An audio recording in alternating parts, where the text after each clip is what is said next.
Have a seat on your porcelain throne. It's time to talk some shit on the Powell movement.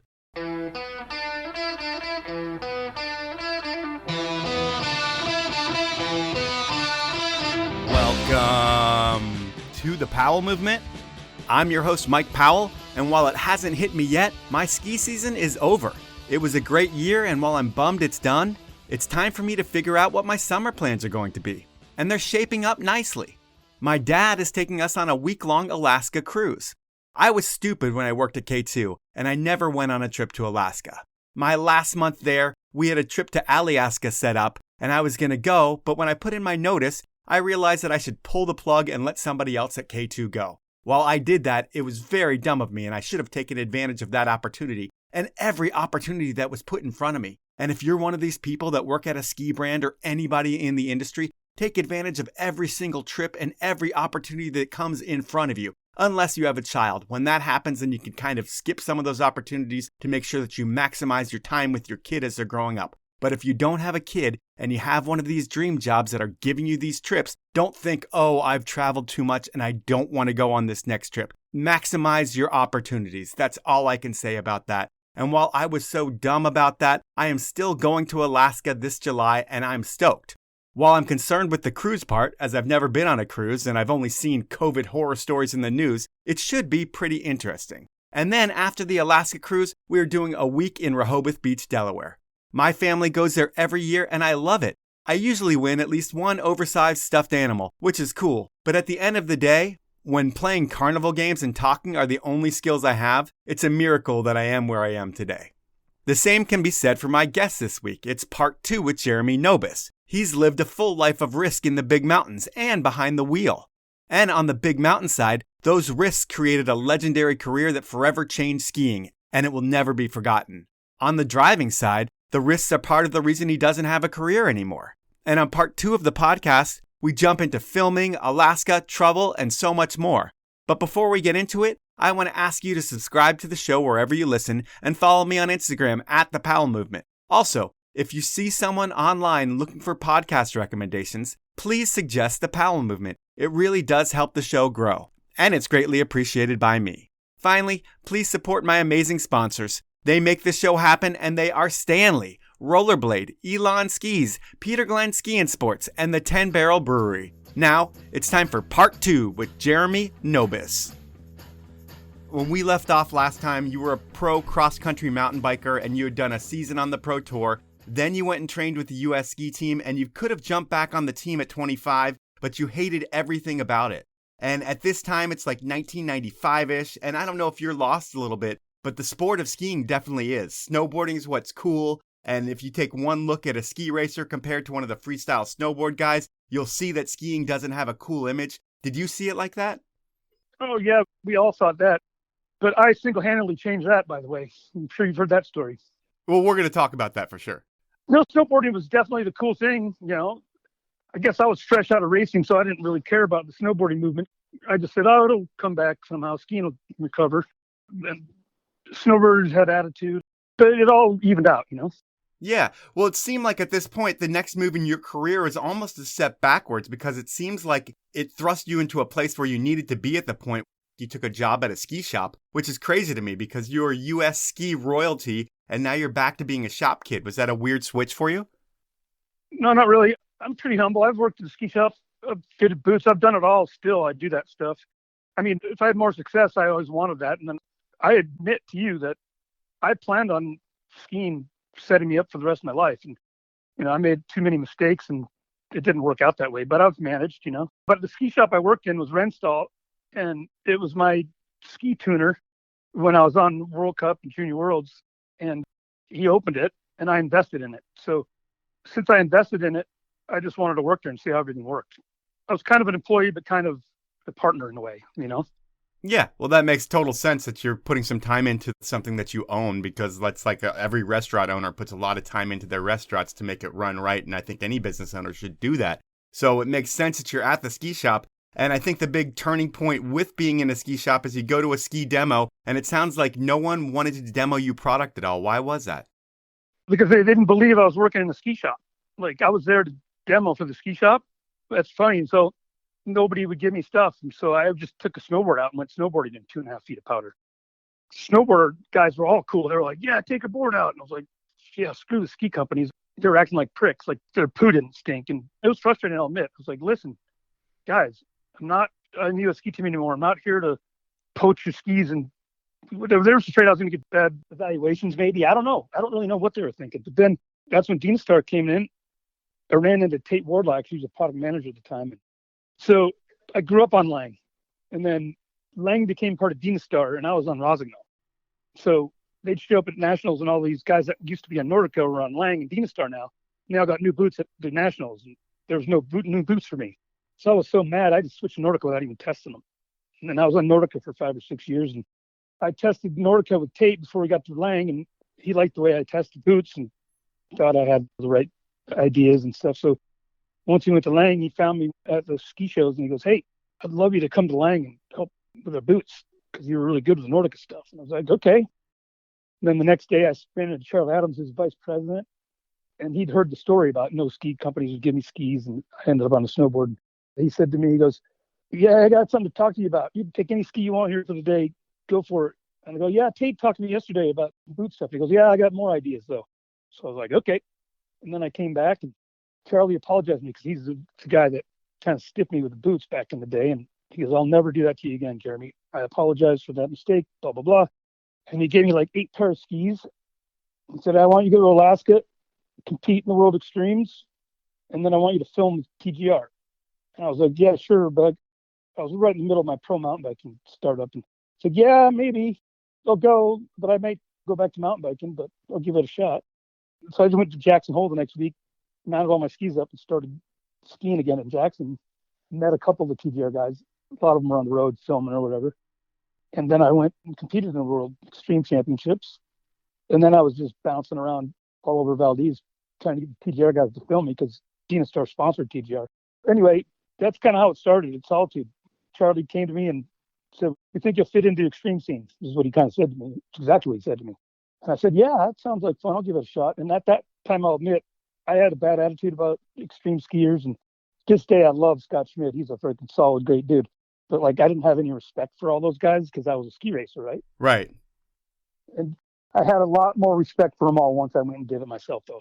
Then I kind of saw the other side and went, okay, these guys are actually pretty dang good. So I gave them respect pretty quickly. But I came into it as a racer, and that's why the TGR didn't give me much respect either, because they're like, oh, we don't need a racer in our film. And Jeremy Jones, the snowboarder, was their brother, and none of his brothers who were the cameramen knew who I was. And his younger brother's mine, the same name, Jeremy Jones. It was Jeremy. He told his brothers, dude, do you know who you have there? They were like, no, whatever. And those guys sloughed me off for like 3 weeks. They wouldn't film me. And finally, one day in the evening, we did a 1-run shot. And that was the run that changed everything. I've said in interviews, it's kind of an accident, but I pointed it. It was so steeper than I visually thought it was. And gravity took over. Are you talking about a 1-run shot in Jackson, or is this when you've gone to Alaska already? No, when I got to Alaska. Yeah, because you have beers with Charlie after the ski demo, and he's like, hey, you're going to go to the World Extremes, you're going to film with TGR, and then he convinces the guys at TGR to take a chance to film with you, it sounds like. They're questioning having a ski teamer on their program, but eventually they'll send you out to Alaska with Swanee and Rick Armstrong for Harvest. And are there any nerves leading up to that trip? Like, hey, this could be another part of my career. I could revive my skiing, and you're kind of going into this one a little bit nervous? Interestingly enough, I wasn't nervous at all. I mean, when you compete, like when I competed in the World Extremes, yeah, you get butterflies and nerves. That's natural. But it wasn't overwhelming. I got more overwhelmed than competing in World Cup. I think at World Extremes, I didn't take them as seriously as I took World Cup and Olympics, so I didn't get quite as nervous. Yeah, like my first run, I got like third. Second run, I got lost and scored poorly. And then the third run, I got the highest score they've ever given. But the caveat, weather was coming in, and my boy Brant Moles was going to win. And I said, let's just cancel this. Brant's won so many events this year, he deserves to win the Worlds, because I probably would have stolen it from him. And it worked out that way. Only 5 of us went on the second run, and Brant won the Worlds. But again, I just lingered around like a craving kid. Like, you could just tell I was kind of getting desperate, because I was like, guys, just give me a shot. With all these extreme contests, because there's a bunch at the time, and I might as well just talk about them all now, between the U.S. Extremes in Crested Butte, the Worlds in AK, the Rip Curl Challenge in New Zealand, I would think this is the time where in your whole ski life, you've been traveling all around the world with these racers that you really don't want to hang out with outside of skiing. And when I talked to Davenport about the extremes, he said when he got to the first extreme contest, he kind of looked around all the dudes that he was hanging out with. He was like, I finally felt my tribe. Like he found the dudes that he really wanted to spend his ski career with. And was that the same feeling for you? Like you get to these extremes and it was like, finally dudes who have the same mentality and the same thought process as you are all in the same place. And these are the skiers that you want to be with. I learned that over time, but when I went to high school, just try to give you the quick example. It's like I wasn't a nerd and I wasn't the cool guy. I was the guy in the middle all the time. And then when I went to the extreme stuff, I felt like an outsider there already because I felt like I was being judged for being a ski racer. And I just assumed they thought I had a bad attitude, which deep down I kind of did a little bit, but I was totally objective and open. And I quickly gave them all respect. But it was hard at first because I didn't feel like a tribe at all. I just love skiing. Skiing to me is for myself. And at the time, I didn't feel like I needed support. I was 27 and I was pretty confident. I was in great shape. And I don't know how to explain it. I was just really confident. I believed in myself 100%. And I wasn't going to take any negative feedback or people not believing in me type of thing, if that makes sense. But like any human being, I wanted to fit in, though. But it took me a while because, I had to detune my attitude from racing to fit into the free ski stuff. And it took a little time, but I fit in pretty quickly. I mean, that's one of my big things is I don't ever want to, I go out partying and get drunk and get cocky, but like my normal self, I hate to be cocky. I like to stay humble. That isn't deep down what I believe in. It's just I can get fired up just because I'm a redhead and I had a temper at the time. But when I got up there, I just felt like I had to prove myself. I did the Kirkwood Extreme Comp before I did the World Extreme, so I did 2 that year. Same mistake, though. The first run, I crushed it. Second run, I crashed. Third run, I won. But you can't win a whole event if you don't finish all 3 runs consistently. But I knew I had it, but I didn't go in there feeling entitled, though. I'll admit that. Was your best finish at one of those extreme comps, the New Zealand Heli Challenge, where you got second? Yeah, the Rip Curl was my best finish. That was one of the coolest events ever. I mean, you had a extreme day, a Chinese downhill, and a trick day. And I'm not a trick guy, so I didn't do very well on that day. What do you stand, a huge backflip on the trick day? Yeah, I just did backflips the whole way down. I hit 360s and backflips. Okay. All those guys were doing grabs and being creative already. And yeah, it wasn't my strong point. And then the Chinese downhill, I was favored in that, but then I hit a rock 2/3 of the way down and I ended up third in that Chinese downhill, which was fun as hell. Love it. New Zealand's a great place. They let you do anything there. And then I won the extreme day and ended up second overall. And Kent won it. To be clear, I only did those 2 comps because I wanted to show respect to the other extreme skiers, and I wasn't afraid to lose. I knew when I put my best effort forward, nobody could beat me at it, but still, when you do extreme stuff, it's a whole different ballgame than racing down a race course. I mean, you got all this terrain and bigger, and it's easy to get lost, and that happened to me. I didn't have a lot of experience. But you're right, I never had the goal of competing for very long because I was already sick of competition from racing. I just wanted to ski mountains. So I was like, I just want to ski mountains. That was my dream since I was a kid anyway. So that's the extreme contest, but really where you make your name for eternity, where people are going to be talking about you, is your trips to Alaska. And like we said, Charlie talked TGR into filming with you. You go on that first trip with Swanee and Rick. And when you see the mountains of Alaska for the first time, is it something where it's like, holy shit, that's scary? Or is it like, holy shit, I'm going to ski the shit out of them and blow people's minds? I'll admit I wasn't sure what to think. I got more scared the more I knew about those mountains. Then when I got there, I was totally enamored. I was just like, holy cow, this has got to be the coolest playground in the world because skiing was my love. And I didn't know what to expect. And over time, you start to see how dangerous it can be and how much you're actually risking your health and life. Maybe I'm getting off track here, but to get back to that first film run I ever did, I was sitting on top of a pyramid, and the landing zone was like 10 feet by 10 feet. And I was sitting on top of Swanee and Rick, and they're both guides at the time, and I was the only athlete. There's 2 guides and me. Of course, we had the cameraman around. That's why we had so many guides. But Swanee's going, dude, it's 52 degrees. It's really steep. And I'm like, yeah, whatever. And this is where I had my overconfident attitude. The thing is that I could see all the way to the bottom, so my confidence was high. And so I was like, oh, this isn't that steep.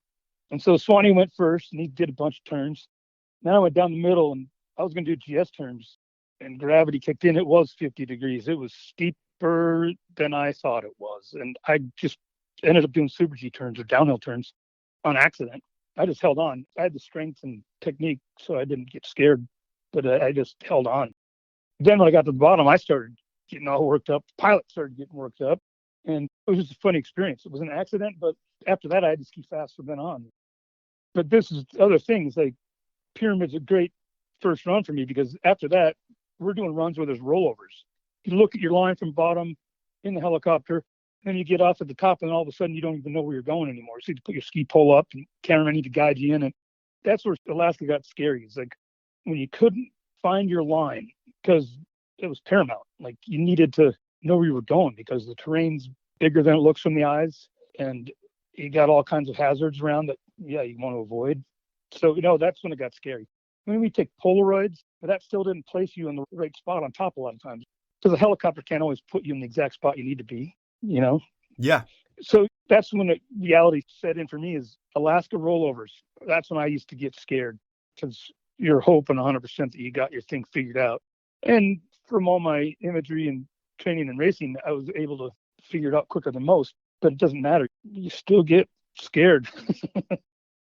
Before you even get to those rollovers, that first run that we're talking about, Pyramid, I mean, this is a line that Coombs had skied before, and he takes like 50 turns down it. So when you skied that line, you skied it like no human had ever done before. It was like 8 turns in one run, and it pretty much changed the realm of big mountain skiing right there and then in one run. You kind of explained what was going on in your head leading up, is that you didn't really know. It was steeper than you thought, and you ended up making some GS turns down it. But was it one of those things where when you get to your first run in Alaska with TGR, you're looking to prove to the crew right away that you are worthy of being there, and you do that right off the bat, and that's the easiest way to show your worth? It's interesting.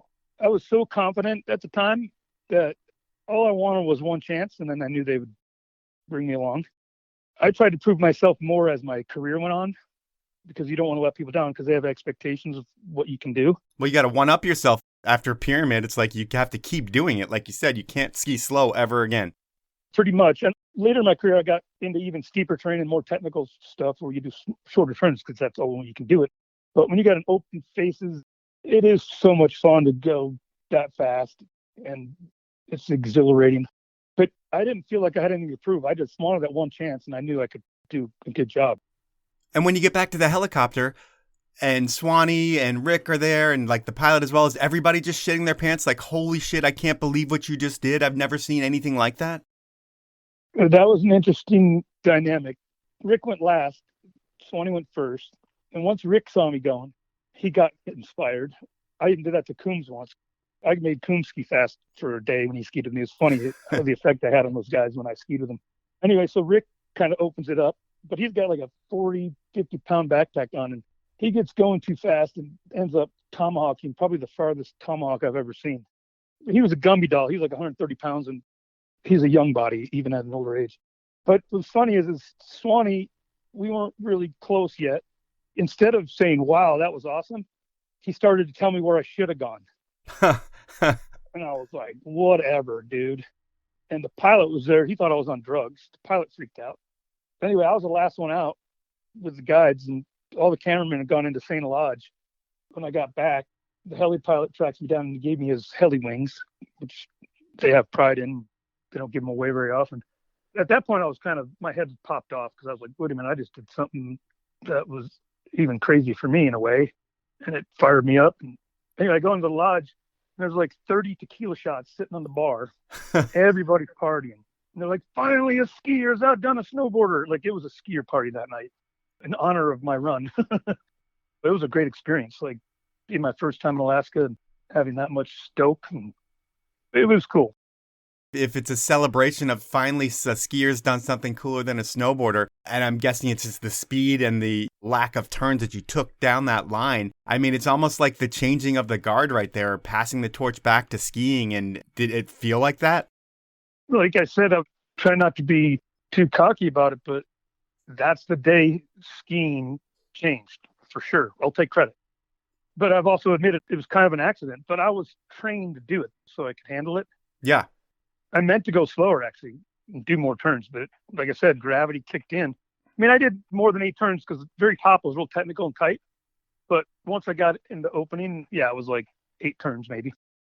Now it's time for my first sponsor break, and the 10 Barrel Brewery, based out of Bend, Oregon, has been supporting this show for 5 years, and they support so much more in action sports. Between a world-class team of athletes and creating standalone movie projects and events, 10 Barrel really puts their money where their mouth is. And on top of that, they brew the best beer in the country. I'm a big fan of their hazy IPA Profuse Juice and their new Pilsner, but all of their beers are fantastic and worth a taste from you. So next time you're at the store, please pick up a 6-pack of 10 Barrel to find out what I'm talking about. For more about the beers, the events, and the athletes, head on over to 10barrel.com. My next sponsor is Stanley, and they have also been supporting the show forever. And you know Stanley, they're the brand famous for making that iconic green bottle that keeps coffee hotter and water colder than anyone else. Well, Stanley still makes that iconic bottle, but they also have everything you could possibly need for your camping adventure this summer. And I'm going to get you the best deal possible out there on all Stanley products. What you need to do to get 30% off all of your Stanley order is head on over to stanley1913.com. Pick out all the items you need and then some. I highly recommend the pint glasses and the water bottles. And when you check out, enter the code DRINKFAST. That's all lowercase and all one word, and you will save that 30%. My final sponsor this round is Rollerblade. And if you're a skier, your ski legs should be in great shape right now. And ski muscles are the hardest to build. The only way I found to keep them year-round and eliminate getting back into shape once the snow starts falling again is through inline skating. And Rollerblade not only invented the sport, they make the best products on the planet. On top of that, their award-winning Skate to Ski program in the App Store is all you need to keep those ski legs strong. So to find out more about the app, just head on over to the App Store, search for Skate to Ski, and download the app, or head on over to rollerblade.com to find out all about their amazing products. Those are my sponsors. Now let's jump back into the podcast. This gets you your first cover of powder. It's dubbed the term heard around the world. But is it one of those things where you know things have changed in the sport, but with the delay of analog media back then, you have to wait for like 6 months before you can be celebrated? The word got out pretty quickly. So people were whispering around it, just nobody had seen it. So people were almost salivating for the movie, like, I can't wait to see what happens. Yeah. There was a lot of talk among skiers even before I did that. And one of the things I've always said is I just showed everybody what they can do because nobody was doing it. But I made the downhill team originally, the ski team, so I had speed in me. But I did GS and slalom. So I talked to Brent Moles a lot about it. He's a really good friend. I went to high school with him, and obviously he was a World Extreme champion. And we used to always talk about fat skis and going faster, and nobody had cracked the egg yet. I was the first one to do it. And then through the rest of the month, everybody was going fast. It was hilarious. It's like once they saw you do it and it was possible, then no one cared. They were just like, we're just going to open up the gears and go. Yeah. Once you see something done visually, it's easier to repeat it. And it's like any sport. Once it's been done once, then the next guy improves upon what you've just done. Yep. It's progression. Yeah, and perfection is the hardest thing in the world to achieve. I don't know if it ever really is. I guess we could debate that one. But like skiing, everybody evolved with it. Now, of course, it's not evolving as quickly now as it used to because we took such a big leap at the time. Right. But there's still kids improving on the ideas. Like, I mean, all these young kids now are skiing those steep lines fast like I did. And they don't arc like I did, but they're throwing tricks off of cliffs and they're just adding all kinds of skills to it. It's fun to watch. A lot of those kids, while you were focusing on your turn on the World Cup, those guys were focusing on their tricks in the park. And you can see the difference in the big mountains where they're throwing more tricks and they might not have the arc like you say, but the level of skiing is right at the same thing where those guys have the balls that you had back then. And it was just foot on the gas all the time and really pushing the sport. And between filming and contests and traveling with your peers, because now I would think you have a whole crew of people that you really enjoy traveling with in the TGR crew and the people in the extreme contest. But it seems like you're a particular guy who maybe has a tight group of friends and you're not friends with everyone, or at least just from our conversations, it sounds like that. But who are the dudes that you like to travel with? Like if you had to pick a top 5 of dudes that you really liked, it sounds like Brant Moles might be one of them, but who are your top 5? You know, Brant, I was close with early on. We kind of went our separate ways. He got injured and he kind of fell out of the extreme business for a bit. But yeah, he was my brother from high school. I mean, we loved each other. We still do. We don't talk as much, but he's close. That's interesting. It's like my real brother is Micah Black, and he hated me when he first met me. We did not get along. And it was mostly because I don't know what it was. Maybe he could explain it, but for whatever reason, I might have had a little bit of attitude. I mean, he seemed more rock star, you more cocky, like you're grizzly bear, like you said, maybe more redneck a little bit. Yeah, and Micah coined the term. He goes, Nobis is a grizzly bear on the outside, but he's a teddy bear on the inside. Okay. And I believe that. I'm overly sensitive and crap like that, but he's become my closest ski friend ever. Yeah, he's my guy. But I got along with everybody eventually. But there's some guys that you just, when you're in intense situations and there's stress and everybody reacts differently. Yep. So at the end of my career, I never even skied with skiers much anymore. I skied with Jeremy Jones, snowboarder. Just because you were on the same level and same mindset? Yeah, same intensity, same knowledge, same experience, and being in the mountains. And I spent a lot of time with Sage and some younger boys and helped them along. I didn't really give them much advice. I think I just led by example, like how I skied, I guess. I started coaching people later, but when I was in the middle of my own stuff, if I'm in a helicopter and I'm going to ski an extreme run and be nervous, I'm not offering anything. I'm focused on staying clear-headed, focused. Speaking of clear-headedness, is this when the lifestyle of beers after skiing starts, like send it all day and then send it at night too and then repeat? Yeah, that stuff got carried away for sure. I mean, it's the lifestyle. I wouldn't say carried away. Everybody's doing it, and it's only a problem when it becomes a problem. Well, okay, skiing's got two different lifestyles, actually. Like if you're going to ski area every day, and then you go to the bar at the end of the day for a couple cocktails or beers, and then you go home at night. Like when you're filming big mountain stuff in Alaska, I've done in India, Greenland, and New Zealand. Micah coined that one too. We had PTSD. Like it is so stressful that you need some drinks at night. Or if you're worried about a line you're going to do the next day, people would drink. It was a stress relief. Not the safest or healthiest way to do things, but that's where that lifestyle is. I don't know if that makes sense to you. No, it does. It was a stressful lifestyle. And I still carry a little bit with me just because I can remember stuff that scared the crap out of me so much that it's hard to forget it. So you have the stressful lifestyle that you need to take the edge off with some booze. But then you also have the movie tours and the full rock star kind of tour that you do with the movies. Are you on those back in the day, signing autographs and drinking in every different city that you can? Well, yeah, and that created problems for me. Made me an alcoholic, and I got in much trouble for it, I'll admit. And for me, I didn't like crowds, believe it or not. And I didn't like all the attention. And so I would drink to calm down and avoid people mostly. And then I'd get mouthy sometimes too, I made all kinds of mistakes. And every problem I ever had was because of alcohol. It's the worst drug in the world, but it's legal. And alcohol has set me back a lot during my life. I always rise back up and dust off, but you're still not the same as you were before, type of thing, like respect and I lost all my sponsors because of it, Yeah, and we're going to talk about that a little bit later in the podcast. But right now, your career's in a direction where you're going to Alaska late season, and that's where you cement your legend year after year with TGR and MSP and Warren Miller. But in 98, you do what a lot of ex-racers do, and you enter the world of ESPN and the X Games. And does ESPN just send you an invite and you're like, fuck it, I'll do it? Or do you have to try to lobby to get yourself into Skier X? Oh, no, I was a shoe-in. Dude, I won time trials. I won every heat. Then I got in the finals, I got taken out. So didn't live up to my height. But I was primed for that one. But like everything in skiing, you can't control where other people were going. And that's always kind of eaten me a little bit because I was in total form and I was the fastest guy on the hill at the time. And yeah, I ended up blowing my shoulder out. It was a bummer for me, I'll admit it.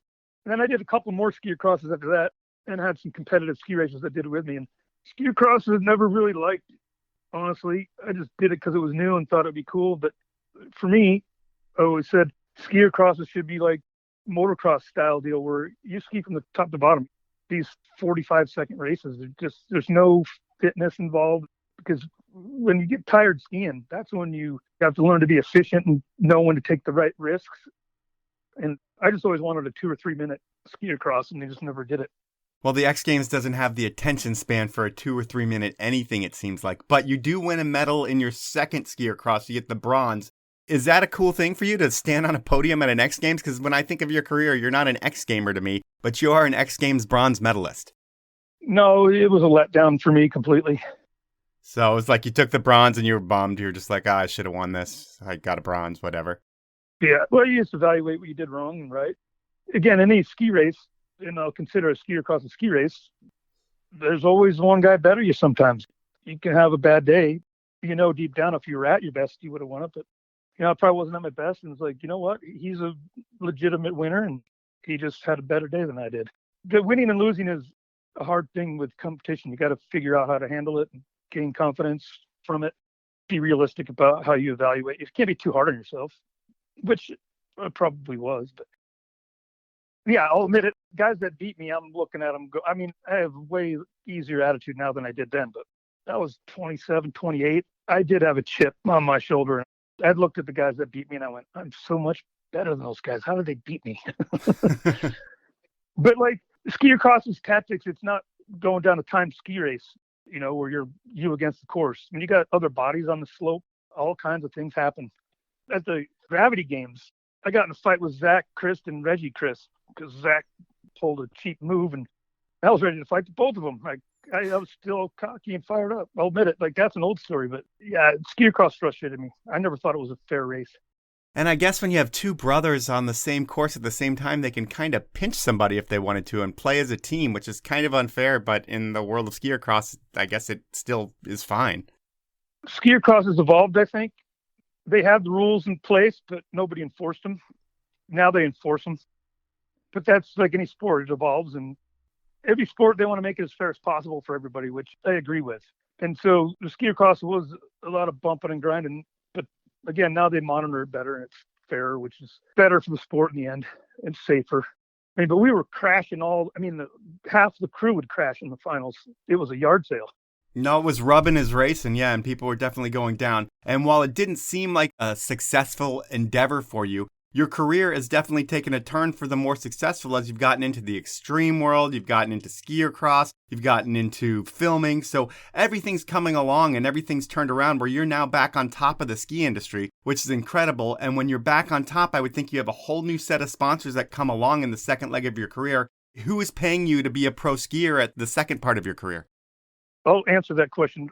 I want to say something that hit me. I did the X Games to be present, just to keep my name in the eyes of everybody. But I was so sick of competition, I never took it as serious as I should have. So that being said, I always knew I was going to quit it quickly, and I only did a couple of them, and then I quit. Sponsors were really good to me. That's a funny story. That first year, Dynastar hooked me up. They gave me like $3,000 to plane tickets and to support me for my month in Alaska. And that's when I was still kind of going, maybe not. And then went to Greenland for another 10 days after that. I said, helicopters, powder skiing, and I can drink beer in the evening because I was full on 100% into mountain biking. I was training all the time. And I always believed Dynastar was going to hook me up. And I had like $17,000 in the bank. I spent every penny of it heli skiing in Alaska, Greenland, and New Zealand. Sure enough, Dynastar stepped up. And then I got the cover of Powder in February, and then I kept hitting Topher Gaylord up, North Face, to at least get a free jacket or something, and he wouldn't give me anything. Then as soon as I got that cover, phone was ringing off the hook, and so North Face stepped in, and Red Bull stepped in because when I raced pro mountain biking, Red Bull sponsored my bike team, but they didn't pay us much. Mountain biking didn't make much. Skiing isn't rich sport either, but you make a little more, especially at the level I was at. So they kicked in, and same thing, Oakley sponsored me mountain biking, and Pat McElvain said, Nobis, why don't you ski again? And I said, yeah, that's probably right. And so then Oakley upped the ante huge too. So it kind of all happened like a tidal wave. Everybody just jumped on my boat. Finally, I was making a decent living again. Are you making a couple $100,000 being a skier? I could have made a lot more if I promoted myself, but I'd say anywhere from 60 to 100 grand. Yeah, that's a good. I could still pay my bills. I owned a house, and it was enough for me. I wasn't that greedy. You had a pimped out Chevy van, from what I hear. What other kind of toys did you have? Yeah, that wasn't that pimped out. It got blown out of proportion, but they called it Prime Time, and it was a fun game. Doing articles about it. And me and my buddies would go motocrossing in it and watch, motocross videos because I had a video TV in there. And yeah, that was a funny time. And then I used to have motocross bikes. I always had mountain bikes. I'm burnt out on mountain biking now, but I was addicted to mountain biking for years. I didn't really have a ton of toys. You spent a lot of money on heli skiing? Yeah, well, and the cool thing with getting sponsored, I had travel budget. so I could save my contract money, and then my sponsors would mostly pay for my heli budget. And your ski sponsor, Dynastar, they're a proud French company, but they make you, an American, a pro model ski, the Inspired by Nobis. And with this ski, are you looking to create like a purely Alaska ski for you? Like you're not worried about selling a shit ton? You want a product that doesn't even start to perform until it's going like 40 miles an hour, which not many people need? Was that kind of the goal behind the ski, is to make you an Alaska ski? At the time, Dynastar had a run of skis called Intuitive. And I'd heard and done a little research, and pro model skis don't sell very well. And so I told Dynastar, you can have my signature on it, but don't call it the Nobis Pro Model. I wanted to call it Inspired, because that's what Alaska did to me. It inspired me, and it just kind of fit in, and they loved it. And then I cried, and then they're like, we're going to make 5 sizes. And then I got a tattoo, and they were going to put it on my ski. So I was like, if you put it on a ski for me, I'm going to put it on my arm. But by having 5 different sizes, fat skis weren't quite proven yet, but I wanted to prove to people that you can get a 90 millimeter waist ski and still arc it on a groomer, and it helps you in powder. And of course, they've gotten fatter. For a small company, it was a success. 3rd most reordered ski at the time, I remember, and it didn't make me rich or anything, but it paid me a little extra. But it was a good new experiment. Again, I helped pioneer that fat ski movement, but I did it humbly. We didn't go all out right off the bat. We just kind of wanted to get believers out there. And so for me, it was a success. They still made me my own race stock skis. They didn't sell much on the shelf. Okay, so they made something out of production for you that you were skiing in Alaska. Yeah, I mean, you could still buy them, but there wasn't as many available because most people couldn't handle them. Right. I was fresh off of racing, and you have to be pretty strong, and you got to bend them, Yeah, that's what I was thinking, that it was crazy for them to make a ski for you like that, because I would figure that for you, the ski doesn't even start performing until 40 miles an hour, because that's what you're used to with your race skis, and you've got to be able to bend a really stiff ski. The general public can't do that. So it makes sense that Dynastar would make a ski a little bit different, inspired by Nobis, than what you're actually skiing in Alaska. And that was the cool thing, is people might have thought I didn't have any input, but I had input on all sizes. I wanted them to work for people. And I had more women at Snowbird. They were in 156s, and they just said, you got to make this ski again. They loved those skis because they were generous people, and they worked, and they got more confidence. I will say, modern skis now have gotten so fat, so soft. I mean, they make an intermediate skier experts now and make them lazy. Like I told you, I arc when I go on the hill. A lot of even these young stars in the movies now, they're toe slapping. They're just sliding their turns all the time. They never learn how to arc correctly. And this is the thing, is for me, my skis are made in the race room, and I always wanted them, because if you're skiing poorly, your ski tells you. It knocks you on your butt. Like having a stiffer, more difficult ski to ski on makes you a better skier. I don't know if that makes sense or is clear, but if you just got these soft, easy skis to ski on, you get lazy. No, it makes sense completely. I'd have a bad day too, and I'd ski like crap all day. I might have been tired or whatever, but because I'd spent so much time being coached and self-evaluating, being a racer, I knew it. For me, that was the best feedback I could get, because I could go ski down a run and I'll feel like total junk. And then somebody will see me skiing and be like, wow, you look awesome. I'm like, oh boy, that didn't feel very good. There's a part of growing up a racer, you can fake it to make it, but it's a feeling you're searching for. And it's a feeling I got in racing. And when I had that feel, I was like, okay, game on. Yeah, I even had race coaches when I'd ski down a run, and they'd be like, wow, you look great. You're getting it back after an injury. I was like, no, don't have my feel yet. And they'd be like, what are you talking about? I'm like, you just don't know. You've never felt what I felt. And that's a lot of sport. Like sometimes you can't explain what you're feeling. You just know it. And especially in skiing, it's a gravity sport. And so you have to have a relationship with it. And you brought up an American guy on Dynastar. Well, yeah, Americans had a hard time with any French company. But the coolest thing Dynastar ever did to me is they made me 3 of my own private skis that were an evolution from the first pro stock I had, or the first pro model. It evolves into the Super Nobis. Yeah, I was like, went from 90 in the waist to 103 in the waist. And they only made 3 pair, and they gave them all to me. And then all the French kids found out about it, and they all got pissed. It was the best moment of my life. They ended up spoiling the French guys eventually, but I got spoiled before them, and they hated American was getting taken care of. It was awesome. It's time for sponsor break number 2, and while ski season is winding down, I can't thank Elan Skis enough for the amazing product this year. My ripsticks have made me a better skier, and I haven't had as much fun on skis since I made the switch to Elan. There's something to be said about the quality of the build. And next time you head to your local ski shop, examine the skis on the wall and then look at the Elans. You can see the difference in the build and the quality of the build. And when you get them on snow, well, they ski that much better than the other products on the wall. I highly encourage everyone to demo a pair of Elan, as I know once you try them, you will understand the cult-like following that the brand has been building the past few years. To find out more about the skis, head on over to elanskis.com. My final sponsor is Peter Glenn Ski and Sports, your one-stop shop for all things ski, snowboard, inline, wake, swim. You get it. They have it all, and they always have something going on their Instagram page.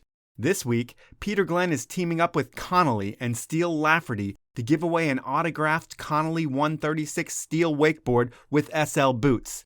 This is a board that Steel helped design, and it comes with a ton of pro-grade features, like the super strong Pro Core and the subtle 3-stage rocker for maximum boost.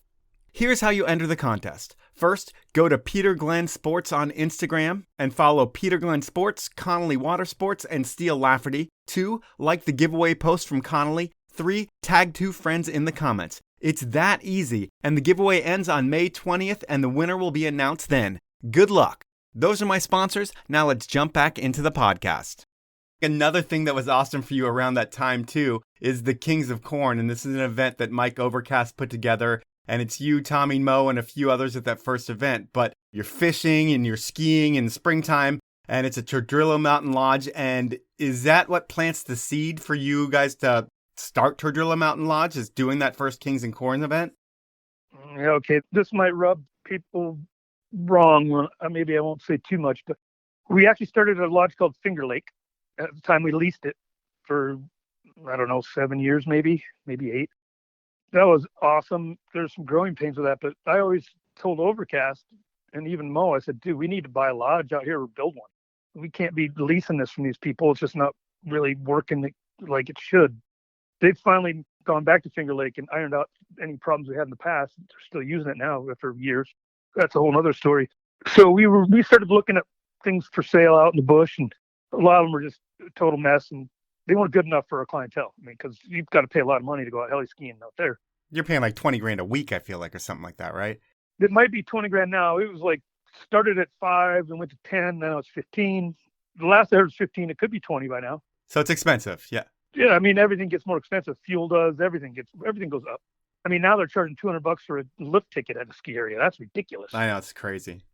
So I haven't gotten the credit that Overcast and Mo do. Mo's a gold medal boy, and Overcast, he spent a lot of time up there, and he owned a helicopter operation with his partners. But I found that lodge when we landed on the lake, Judd Lake, and I found it going fishing in October after a PGR movie premiere.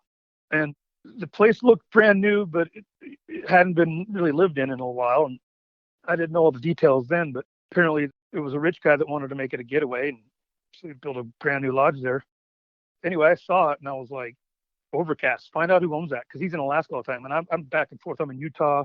I'm not always present in Alaska, but I knew he was, so I was like, dude, find out who owns that. And then it took a lot of me pushing those guys to get motivated, but once the snowball got packed, they were all on board.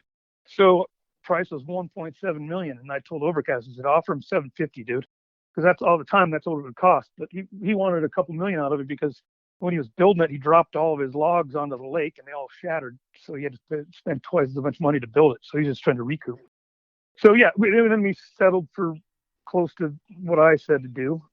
Then we got a couple partners, and then there it goes. I mean, we had to put in like a couple $100,000 to get it up and running again, because they used the wrong pipes. Electricity was a mess, but the building was brand new. So that was a cool thing.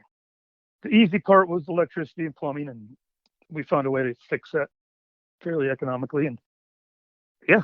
How long are you a part of Tordrillo Mountain Lodge for? Because I know that's still going. They do the natural selection, like final there, and there's still a lot of shit going. Overcast is a big player still in Alaska. Tommy Moe's still a part of it, but when I go to their website and stuff, I don't read your name in it anymore. How did it end for you? Well, I guess this is where my honesty is going to get me in trouble. I don't like to talk poorly about anybody, and I'm close with Mo, not so much anymore because he's busy, but he's my buddy. He can't not love Tommy Moe. He's a great dude. But me and Overcast, we had a falling out, and we're not friends anymore. And he being the boss, I just walked away. But the reason I walked away originally is because I broke my knee really badly, and I was way in debt. And I didn't see them selling the lodge, which they ended up doing, and I missed out. But I just said, hey, you guys got to buy me out. I'm way in debt, and I'm not comfortable with it. And I just didn't see much of a future. It was my dream, that lodge was. I was bummed, but I just kind of said, well, I'll find something else. Yeah, so I got bought out far less than I deserved, but it was fair for then. I was like, okay, whatever. I was there for 5 years, and yeah, they ended up selling the lodge. Actually, they just run the heli operation now. They don't own the lodge anymore. But I'll admit, my ego was a little dinged up because I always only hear about Overcast and Moan. It's like, no, I started all that with you. And actually, I found it first. Like, they didn't find it. I did. That's what you never hear. No, your name's lost in the history of that, unfortunately. You can find yourself in an article about Kings and Corn. Yeah, well, maybe you stirred me up a little bit, because if you ask me personally, I'll give you my real story. But I don't talk to the media about it much, if ever. And I'm humble. I just left it alone. It's like, whatever. Actually, I got a dream out of it. Like, I loved being there for 5 years. And obviously, we were there for 7 years before we owned our lodge. My experience was a dream for me. It was when you were at Tordrillo that you skied, I think, the crack before Cody Townsend or before Travis Rice. And they're arguing about it on the internet of who skied it first, and you skied it like a decade before them. Oh, maybe it's a few years, but everybody likes to claim first descents in Alaska. It's a pretty funny game. I generally don't get in that argument, but yeah, that's funny you bring that one up. Well, it's one of the gnarliest lines of all time until I'm going to ask you, what's the gnarliest line that you've skied in your life? Okay, it's a line in Greenland, and it was like such a mountaineering line that if I were to be a safety guy, first of all, I never would have skied it, but I was 27 and in my prime. And then it's a line you ski roped in. It's like when people climb up Everest, they're roped in. Right. So this line was like as steep as it gets, spined out, and the snow conditions were questionable. There was breakable crust. Luckily, the hardest part actually was like 6 inches of powder still. And then I cut out of the spine because right below me was a 300-foot ice serac cliff. Like, you go there, you're dead. Right. So I cut out, and then I get another part of the run, just expected powder, and it's just breakable crust. And so you can't, it's so hard to ski in that stuff. And it's spined out, so you're not like skiing on a smooth breakable crust. It's like tips are digging in, you're like all over the place. But there was 3 crevasses. 2 of them were pretty easy to get over, and the third one was what they call a catcher's mitt. It means like the bottom part of the crevasse has got a bow in it. Catcher's mitts crevasses, if you fall in them, you're going under and you'll never be found. The other 2 crevasses were like those ones you maybe go 30 feet, 50 feet down, and then you get wedged. Yep. That was basically quadruple exposed. And that was probably the first time I really was really scared. But I was still very confident. So that superseded my fear. And it's something, after that year, we skied gnarly stuff still, but we found ways to monitor our risk management. And just make it safer. Yeah. When you're filming, you can ski something that looks super gnarly, it's steep and technical and gnarly, but it's not if you fall, you die. And my whole first 2 years, almost every run I did, it was like I fell, I was injured badly, or I was going to die. And that's where you get your stress and your PTSD stuff. It's like when you live under that amount of stress all the time, and it's hard to explain to people that don't understand skiing, but it was real. And it's funny, that line, I went back 10 years later, guided clients, and I sat across from that line, and it's gone. Like all the glacier slid into the ocean. Oh. Couldn't even ski it now. It's amazing what 10 years changes in the mountains. It's like everything's melted. It was like, whoa. Yeah. So if you look back and you look at the highlights of your career, I mean, it sounds like your segment in Harvest was definitely a highlight of your career, but the lowlights of your career start happening around 99. And I don't know all the details around your first DUI, but I'm not going to even try to assume what they were. What happens on the first one? It was pretty innocent. Just get pulled over, had too much to drink, and DUI? Yeah, it was just a normal one. That was my problem all the time. If I go out to the bars, I always got overserved. Like all the bartenders would give me, in Utah, you can only get 1 ounce, right? Well, bartenders would give me like 3 ounces, overserve me. And then I was dumb enough to get in the car. But I only lived like a mile or 2 from bars all the time, so I was overconfident there. And it's not pity me or anything. I was a freaking idiot. So, yeah, it was pretty innocent. It was just a normal one. And so it's your first DUI. Do people feel bad for you and it's more like bad luck and here's your second chance? Did it feel like that kind of, or were there more consequences? Frank, I'll be open about it. I think people always maybe enabled me. They just kind of said, yeah, we've all done it. lucky not get caught, or I've been caught too, or, you get all those deals and you always get a second chance. For sure. And then I would do the same probably. You'd try to be nice to whoever's got in trouble and try to build their confidence or understand that it is a mistake and doesn't make you a bad person. But I kept doing it, and there's no excuse for that. No, you have a second one in 2005, I think, and we don't really need to talk about that one because in March 2006, you get your third DUI, and on this one, it's like these are rumors because I don't know, I'm going to ask you. I'll tell you exactly what happened. You got in a police chase, you hit a cop car, you blew a .113, that's what I read, but no, I blew .11, but you don't know the right story, so I'll tell you exactly. This is the problem, Mike. I was going to tell you, when I got drunk, I blew .2, and I'm always nice to the cops when that happens. I'm just happy-go-lucky. I'm like, hey, you got me. Okay, sorry, whatever. But I'd had one drink that night. Again, I was given a triple whammy, and I wasn't even going to go out that night. And I had two buddies with me, and they made me drive into town. They said, we'll drive your car back. I was like, no, I don't know. I got to get up at 7 and go shoot at Snow Basin. And then they got drunk, no names. And then they said, we can't drive. We're too drunk now. I said, dude, you just worked me over here. You promised me you were taking care of it. And they wanted to keep staying. And long story short, I get in the car. Maybe I got a little bit more buzzed as time went on. But when I got in the car, I felt fine. Like, I felt sober. It was snowing out. And a taxi was in front of me. And the taxi just randomly braked and did a quick right turn. And then the cop pulls me over in the Albertsons grocery store parking lot. And I'm sitting there fuming because I feel sober.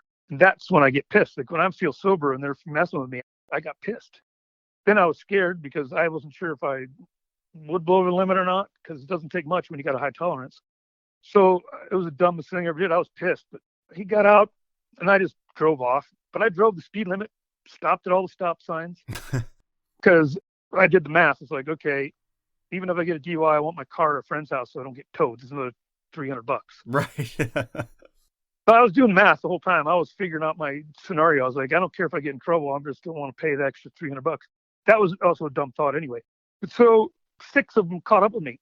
And because it was snowing, I finally pulled over and the cop car came in hot, hit the brakes. He hit me. So then I was pissed even more. So I jumped out of the car. Then they claimed that I was trying to run. I'm like, how am I going to run away from 6 cop cars? And you just got me riled up. And when I go to court case, there's 6 cop cars and nobody had video. Right. Anyway, so I'm 100 yards from where I wanted my car to go. Didn't quite make it. And they came up with their stories. So they tackled me from behind. Guns were out. It was crazy. They were jumping on me. And they're like, give us your hands. I'm like, dude, they're below my body. Just get off me and I'll put them behind my back for you. And then the cop grabbed my forehead. This is why I didn't have video. They started slamming my forehead into the pavement. And the guys kept jumping on me. And I literally shit my pants. They forced the poop out of me. And then they were all arguing who's going to take me to jail because nobody wanted the stench and the shit in my pants. Like I always joked about it. It's the only time in my life I've ever had the shit beat out of me. And so that's just about it, really. What are the consequences? I mean, there's jail time for you, community service, I'm guessing. Yeah, I did 60 days of jail. Just locally? Yeah, county jail.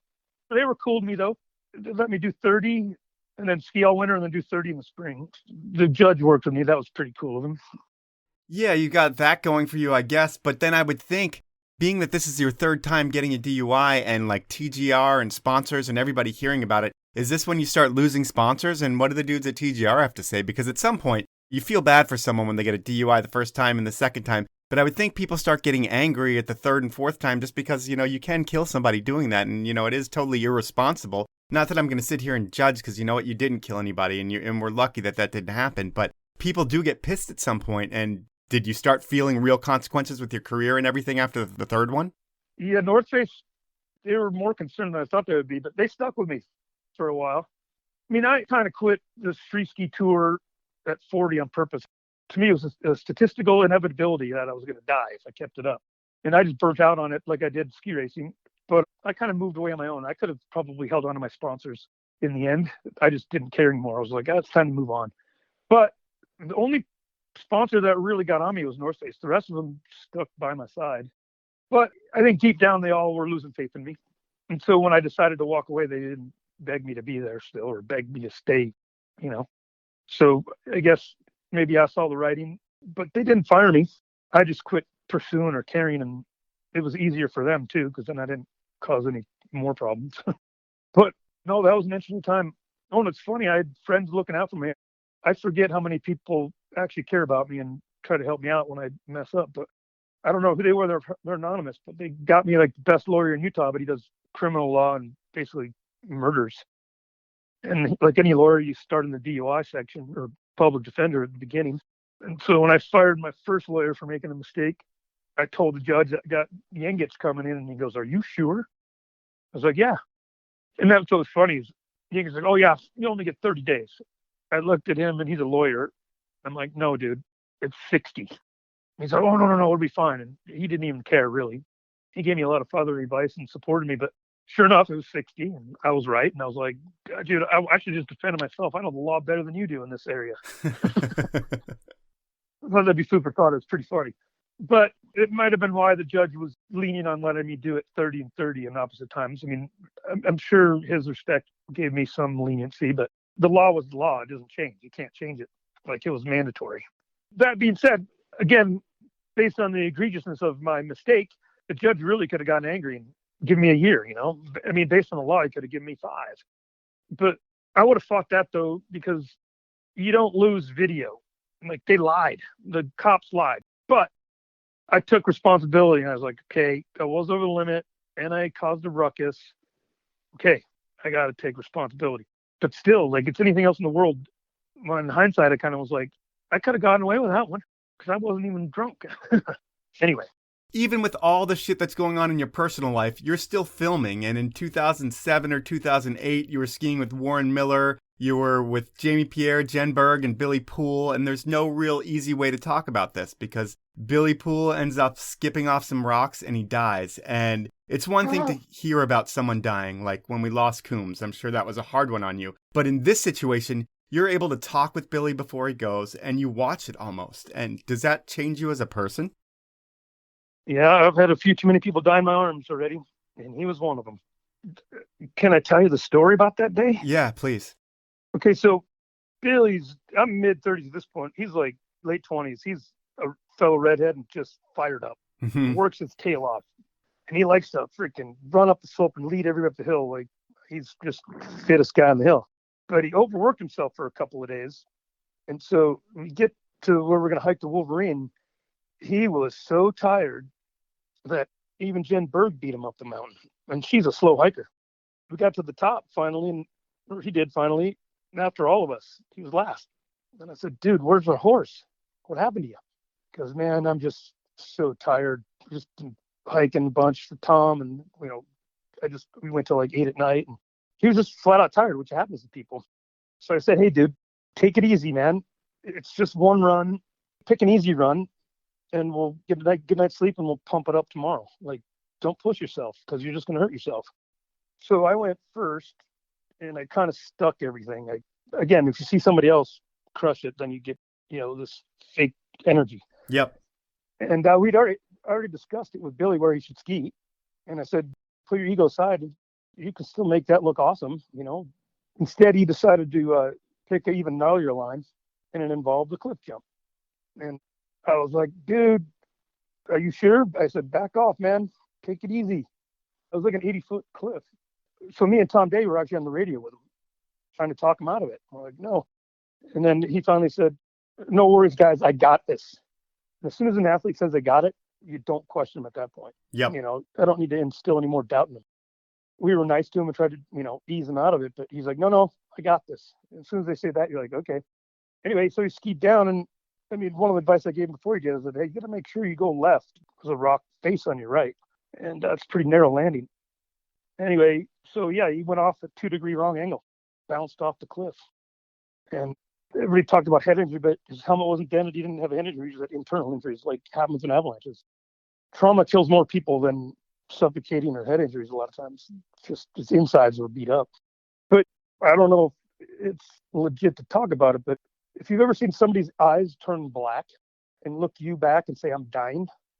No. What do you say? I don't know. Well, I said, no, we're going to save you. You're fine. I mean, of course I talked it up, but that will never leave my memory. That was a hard day for sure. And hey, I'm okay with everything. I've gone through my psychological process with it. But it's still just so heavy. And I mean, that one you're there for. And then between Jamie Pierre, Doug Coombs, McConkey, there's so many countless people that you have lost in the mountains. And at this point in life, are you used to having a friend die every few years? And while it's never easy, the pill to swallow, but you can just say they went doing what they loved. Does it get to that point for you? Okay, now I'm going to give you a couple things for that. Okay. So I do expect people to die. It goes back to me saying, you do something 1,000 times, one time you're going to make a mistake. Okay? And Coombs, all these guys have experience. And Coombs, I never expected to make a mistake like that. That was like a frivolous, quick reaction move that he normally would have just stepped back and calmed down and then tried to look. But he reacted too quickly, and that can happen to the best of us. And a lot of these mistakes, these guys who are trained and know what they're doing, maybe it's a complacency, I don't know, but they just make quick decisions without, whoa, calm down first. Because it's like when they always tell you, move slower to work faster. Have you heard that one? Yeah, I've heard it before. Yeah, well, you don't have to work quick all the time. Move slower and you'll get more work done. That's kind of the idea. Yeah, just work smarter. Yeah. And so the next thing is, my pet peeve is, I hate hearing it, and it may be true, but I hate hearing somebody say when somebody dies, he died doing what he loved. Oh, me too. I'm sick of it. And it's like, no, because I actually don't want to die skiing doing what I think I love. I want to die old in bed, maybe. Right. I mean, that's the dream, right? Yeah. And so based on statistics, I expect friends to die. They're always kind of random, and you can explain them, and you never like it. But again, when I've seen death in my arms and how I've dealt with it, I deal with it differently than most people, but when it actually happened. But now, in my hindsight, I can tell you, I feel lucky to be alive. I should be dead already. Like the risks I've taken, I am so freaking lucky to be alive. And that's why I quit at 40. I'm 51 now. I feel like I can still do it. I'm skiing great, in great shape, still ripping. But the longer you do something too, your mind changes. Like once you understand risk, you start to get a little safer, and like you start to recognize more and more what you've done, what you've gotten away with. Yeah, I mean, you can look back at your 20s and be like, God, I was stupid. And let me be realistic about it. We've learned a lot over the last years about risk management. And yes, we did what we knew. We weren't as aware of all of the risks we were actually taking at the time. And nowadays, everybody's preparing better for everything they do. That is just as risk taking. But again, like I say, I have seen how easy it is for a human body to die. And I could say, and I don't know if it's a false security or what, but I'm just trying to be as honest as I can about it, is that I'm lucky to be here still. I survived because I've taken more risk than a lot of these people. I'm still here.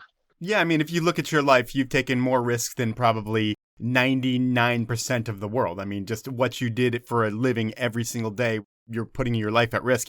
Even on the mellow days, there's still chances where if everything went wrong and you fell the wrong way, it was all going to be downhill from there. So definitely a ton of risk, and you were able to live through it.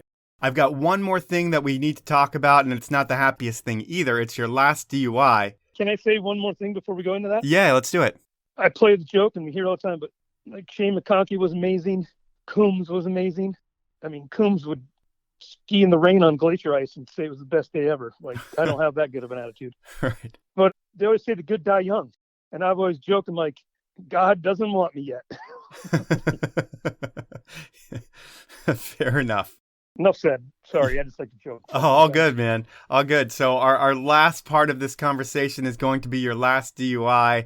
And it is impressive because it is your second police chase. And this one I read, and I don't know if this is all true because this is shit I read. So that's why I'm asking you these questions. But it said your police chase got up to be 100 miles an hour, which is crazy to me. But what happens on your last one?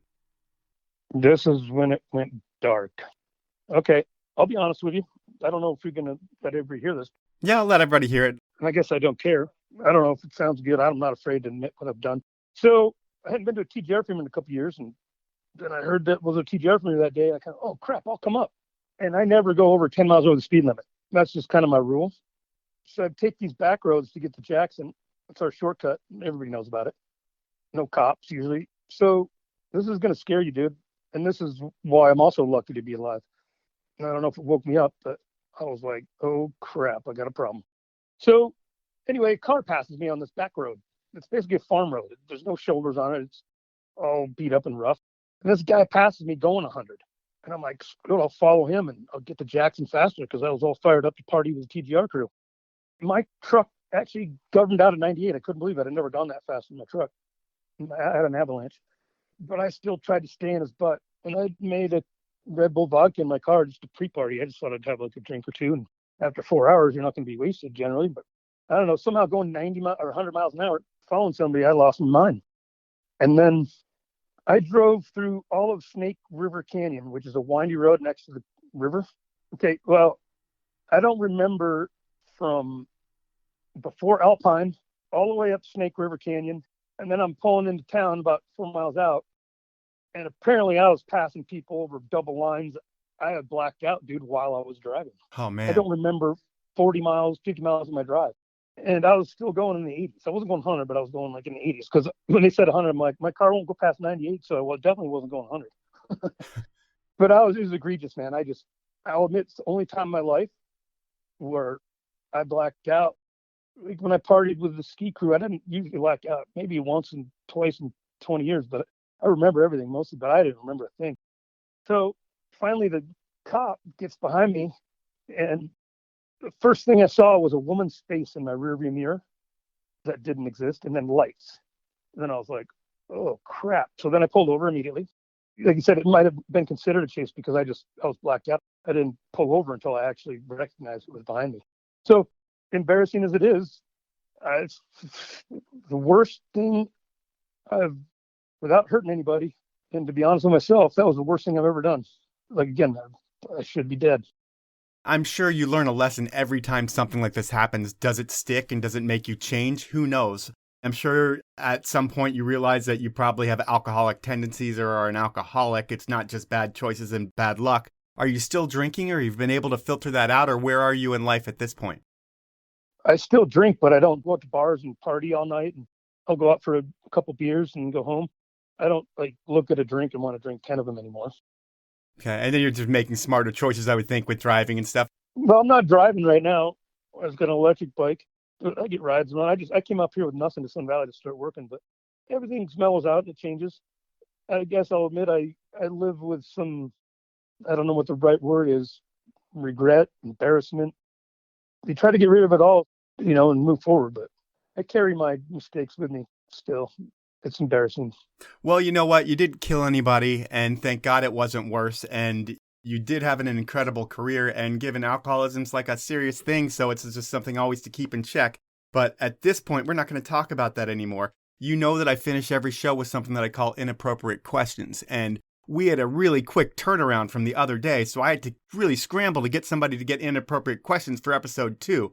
Oh, I want to say 2 things, actually. I want the drinking thing. I recognized a while ago that alcohol is the only thing in my life that's ever caused me a problem. Not me being a smartass or when I'm sober or whatever, but drinking. I've never done drugs. You know what I mean? So alcohol was the problem. So that being said, before you asked me the inappropriates, Kreitler sent me a freaking text saying that you asked him to do inappropriate questions first, and I laughed, and we had a good exchange of comments. So that was cool.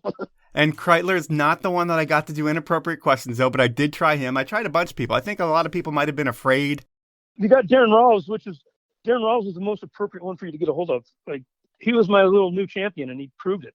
Well, I think I got the second best person on the female side for you. So Darren Rawls being the best on the male side, but I'm going to guess that this is your favorite female skier, arguably one of the most important skiers of our time. I'm talking about... I'm afraid of this one. She's an expert about fear. I'm talking about Kristen Ulmer. Oh, yeah, I know her well. Here's her first inappropriate question. You weren't a chubby redhead. You were an extremely good-looking redhead, and you were always putting the moves on me, and I always turned you down. Why do you think that is? That's something only women can answer. I mean, I might have been too aggressive. I might have been too much of a dork or a nerd.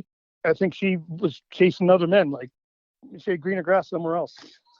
Well, she said you were a very attractive redhead, so maybe you didn't try hard enough. I guess I'd say I wasn't grown up enough. I mean, the funniest thing I ever heard Kristen Ulmer say, she's like, can't date a man until he's 30. Well, I was in my early 20s and mid 20s, so I wasn't old enough yet. She had rules she lived by. That's maybe was a big problem she denied me, because I wasn't old enough yet. All right, we'll jump into question number 2. There's a term in Alaska called drink it blue. If we haven't seen sun for a while, then people would just party all night, and then for sure the next morning it would be Bluebird Day. I want to know when Drink It Blue went the most south for you. Okay, maybe a long answer, but It's fine. so we were in Valdez, and we knew weather was coming in, so we went to the national weather, the top end National Weather Service, in their computers, everything, and they're like, "Yeah, guys, it's not going to clear up for another 10 days." And it was the first day before it was supposed to be 10 days of down, and so we all partied all night. It was the Drink It Blue idea. And I ended up meeting up with a girl, and I don't know how those guys found me, but they found me at 8 in the morning, and they said, "It's blue." And I was like, "What? I'm still drunk." So there's a rule in skiing. You generally don't ski steep slopes the day after a storm or within 24 hours, because that's the most sensitive and that's the most dangerous. And so sure enough, we're up there 3 feet of new snow. 2 hours after it quit snowing, we all get out of the helicopter. I'm still buzzed, and I'm sure a few other guys were too. But the guy goes first, ski cuts it, goes to a safe spot. I'm still 20 yards behind everybody, just trying to buckle my boots because I was moving slow. And then the cameraman goes second. He doesn't have camera gear with him. We're just doing a free run to get warmed up today, just see how the snow is. And he goes, and 3-foot avalanche, 400 meters wide, drags him over a cliff, buries him a foot deep. Anyway, I felt the whoomph 20 yards back. All the snow settled. I only had buckled one of my boots. Left the other one unbuckled. I just stood up, turned my beacon to receive. Then I skied to the edge to watch the avalanche, and then I saw the guide. It was I don't know if you've ever seen the Austin Powers movie where you got the steamroller coming at him. Oh, yeah. A mile an hour, and he can't get out of the way, and then he gets, or not Austin, but another guy, gets squashed by it. Yeah. That's how slow the guide was moving. He's getting sucked under the snow, and then his head would pop up. I saw him go up and down 4 or 5 times. And then he ended up buried neck deep. I went and dug him out, and his feet were crossed, screaming seaman style. I don't know what your screaming seaman is. Yeah. He was all tangled up, but he ended up on top. And then Steve Jones, the cameraman, he went 100 yards and went off a 10, 15-foot cliff and got buried a foot deep, but still enough that he couldn't move. I mean, had he gone to the left, it would have been 3,000-foot ride, which really could have been a problem. But anyway, that was a Drink It Blue day, and I was like, okay, no good. I'll never forget that one. We really did Drink It Blue. It wasn't supposed to be clear for 10 days. And you know what I did? Once we got done with that, I'd already skied enough that month. I could have done more, but it was early May, and I was just I got enough footage. I'm out of here. It was a warning sign. I was I'm out. And called it. All right, we'll call it on that question. We'll go with our final inappropriate question. Okay. So you were skiing Alaskan lines back in the day on skinny skis like the rest of us, and we were all taking hop turns, but you were just charging at full downhill racer speed. And I'm wondering if you were super judgmental of the rest of us for still taking hop turns. I actually humbled and gained a lot of respect for all the extreme skiers. I mean, obviously coming in, I had a little attitude just because I'd trained so hard my whole life, but you all gained my respect quickly. I was all about everybody. I just know I had some skills that other people didn't have, and I just want to show people what they can do. And once you see it, you have more confidence to do it. I mean, I guess that's the simplest way to answer it. I mean, once I got to the extremes, I loved all the extreme skiers. I had all respect. I was not going to talk anybody down. All right, well, that is Inappropriate Questions, and that is part 2 of our podcast. And when I look at your life and times, yeah, there was trouble, and that sucks for you, and you have to deal with it, and it's embarrassing, whatever. But once you put that stuff aside, and I know that's a hard thing to do, but once you're able to put that aside, your career was one of the most game-changing careers in skiing when you look at it, because you have the race aspect, you made the Olympics, and you got to do something that most skiers will never be able to do, is to race on that stage. But then you totally changed the world of big mountain skiing. With that one run on Pyramid, it immediately changed the world of skiing and inspired generations of skiers from there on out. And it's changed the game. People always look at it as Nobis, Psycho Nobi. And it's awesome to have you on the show because, like I said, you're a living legend. And I thought this was going to be a little bit more challenging of an interview, but I am glad that you're so transparent and you shared everything. So thank you very much for your time, Jeremy. Hey, do you want to know how I got Psycho Nobi as a nickname? How'd you get it? What? Yeah, I do want to know. Okay, so when I retired from ski racing, I'm sorry, I just like telling my stories because I don't tell them very often. So I had so many knee injuries that I spent so many years limping around. My hips got rotated. My groin was so sore. I was still racing World Cup, but if I did one turn wrong, I'd have to ski out of the course. And I was in so much pain that I didn't know what was wrong. This University of Utah doctor, he gave me prednisone, which is a steroidal anti-inflammatory. It's a 10-day cycle. And I was taking it. In the first 3 days, I was trying to tear the bar off. I had like 2 beers and I was going crazy. And that's when they first called me Psycho Nobi, because this prednisone being a steroid, and I've heard this with steroids in the past, is that it can drive some men crazy. Roid rage. No, I didn't want to fight or anything. I was just so tense and I just felt like I could tear things apart. And I wasn't violent to my friends, but they just saw how I was acting. They're like, Psycho Nobi. And that's how it happened. And then, of course, prednisone never worked. And then I went to a doctor in Salt Lake, Jim McIntyre, and he used to be a Canadian doctor. And he had me walk up and down the hall 3 times. He goes, oh, I know your problem. Your hips are rotated. I was like, wow, that was too easy. And then he gave me these dumb exercises. And in a week, I was 50% better. And it took me a full year to recover, but went away. Anyway, that's it. Sweet. Well, that's how you got the nickname. And like I said, I want to thank you for your time. I think we got some good stuff in the podcast, and your story's an incredible one. So thanks. Keep your head on straight. And that's our podcast. Well, as dumb as I am, I hope you look semi-halfway decent. Thanks, bro. So that was time with Jeremy Nobis. And what do you say about his story? It was awesome. It was bad. It was heavy. It was game-changing. And while Jeremy should be celebrated as the hero that changed skiing, there's really none of that. Between the chip on his shoulder and the trouble that he kept getting into, he was a hard dude to celebrate. But what the guy did on skis is undeniable, and he really did help and change an aspect of this sport, and that will never be taken away from him. One thing that will always live with Jeremy forever is regret. Jeremy followed up our interview with a text, and while I'm not sure I should read it on the podcast, I think it's important to hear. Jeremy wrote, I hope you can establish how egregious my mistakes were. I took full responsibility, and I haven't forgiven myself and may never. I don't live free anymore, whether in my mind or the people around me judging. That's what Jeremy had to say, and really, alcohol is such a terrible one if you have an affliction for it. It's no heroin or fentanyl, but it ruins lives just the same. If alcohol controls your life and you want to change, I highly recommend looking into a meeting or finding a friend who is able to quit drinking. They're going to want to help you. And while quitting is really hard, if it controls you, you will never be completely free until you stop. That's the podcast for this week. I want to thank you for listening and ask you to review me wherever you do listen. It's super easy to do, and since I give you a free podcast each week, all I ask in return is that you give me a review. So please take the minute to do that for me. Finally, please support my amazing sponsors who make this show happen. They are Stanley, Rollerblade, Elon Skis, Peter Glenn Ski and Sports, and the 10 Barrel Brewery. Have a great week, everyone.